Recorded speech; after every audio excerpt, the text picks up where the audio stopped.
সূরাতুন নিসা-এর ৬ নম্বর আয়াত আমরা আলোচনা করব ইনশাআল্লাহ। আল্লাহ ইরশাদ করছেন, ওয়াবতালুল ইয়াতামা হাত্তা ইযা বালাগুন নিকাহ।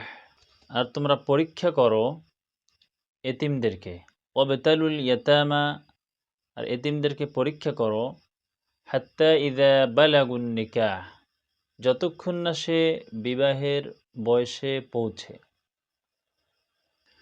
এই আয়াতগুলোতে এতিমদের লালন পালন সম্পর্কে, তাদের বিবাহ, তাদের ধন সম্পদ রক্ষণাবেক্ষণ ইত্যাদি বিষয় সম্পর্কে আলোচনা করা হয়েছে।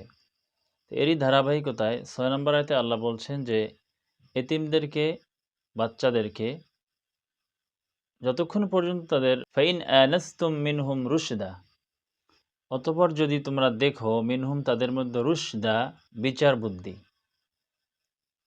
জ্ঞান তাদের মধ্যে এসে যায়, নিজেদের চলার মতো বুঝ ব্যবস্থা তারা বুঝতে পারে। আল্লাহ বলছেন ফাদফাউ ইলাইহিম আমওয়ালাহুম, তাহলে তাদের ধন সম্পদ, মাল, এগুলো তাদের নিকট তোমরা অর্পণ করো, বুঝিয়ে দাও। ওয়ালা তাকুলুহা ইসরাফাও ওয়া বিদারান আইয়াকবারু, আল্লাহ বলছেন তোমরা খেও না, ওয়ালা তাকুলুহা, আর তা তোমরা খেও না, ইসরাফান সীমালঙ্ঘন করে, অবিদারণ তাড়াহুড়া করে, যে এতিম তো বড় হয়ে যাচ্ছে, এই সুযোগে তার ছোটবেলায় আমরা এ থেকে ভক্ষণ করি বা তার সম্পদগুলো আমরা নেওয়ার একটি সময় এখনই।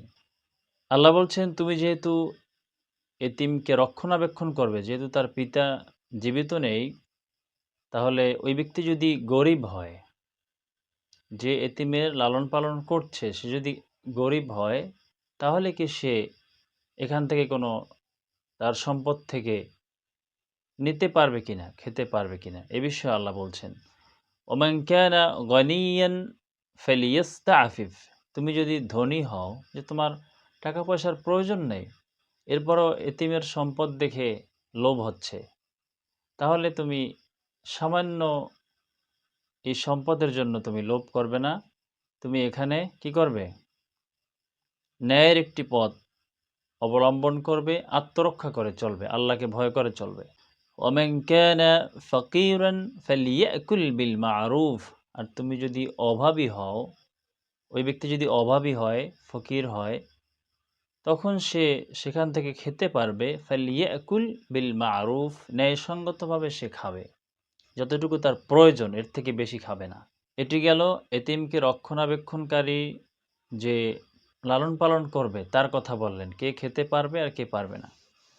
এরপরে অনেক এতিমদের মধ্যে রয়েছে বড় হয়ে তারা অহংকারী হবে, যে তার সাথে ন্যায় বিচার করা হয়েছে, তার সম্পদকে বুঝিয়ে দেওয়া হয়েছে, কিন্তু সে এটাকে অস্বীকার করবে।